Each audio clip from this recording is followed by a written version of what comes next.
Hi, എൻ്റെ പേര് Chelsea. ഈ വർഷത്തെ നീറ്റ് എക്സാമിന് കേരളത്തിൽ 5th റാങ്ക് കരസ്ഥമാക്കാൻ എനിക്ക് സാധിച്ചു. അപ്പോൾ കേരളത്തിൽ MBBS അഡ്മിഷൻ എടുക്കുന്ന 95% ഓഫ് സ്റ്റുഡൻസും ബ്രില്യൻറ്റിൽ നിന്നുള്ളതാണ്.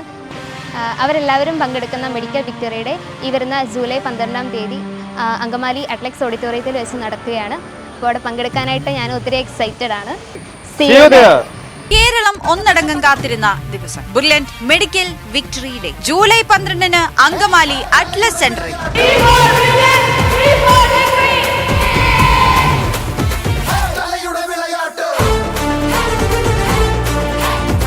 നീറ്റ് 2025 വിജയികളെ ആദരിക്കാൻ കലാ സാംസ്കാരിക രാഷ്ട്രീയ രംഗത്തെ നിരവധി പ്രമുഖരാണ് അണിനിരക്കാൻ പോകുന്നത്.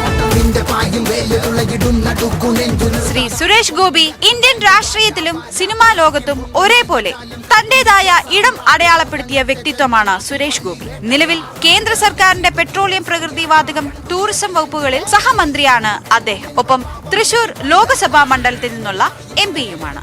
ബഹുമാനപ്പെട്ട മന്ത്രി ശ്രീ മുഹമ്മദ് റിയാസ് കേരള സർക്കാരിൽ പൊതുമരാമത്ത്, ടൂറിസം വകുപ്പുകളുടെ മന്ത്രിയാണ് അദ്ദേഹം. ബേപ്പൂർ നിയമസഭാ മണ്ഡലത്തിൽ നിന്നുള്ള MLA-യുമാണ്. ബഹുമാനപ്പെട്ട മന്ത്രി P.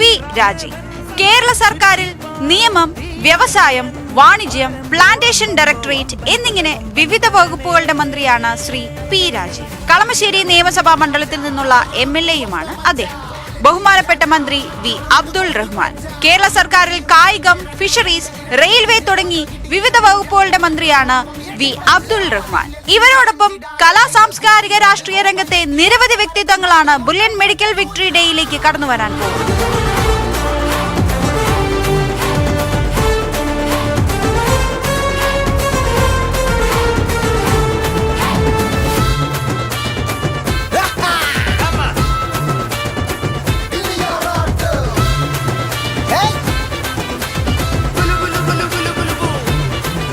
So yes, entrance രംഗത്തെ ഒരേ ഒരു രാജാവ്, the one and only Brilliant Study Center.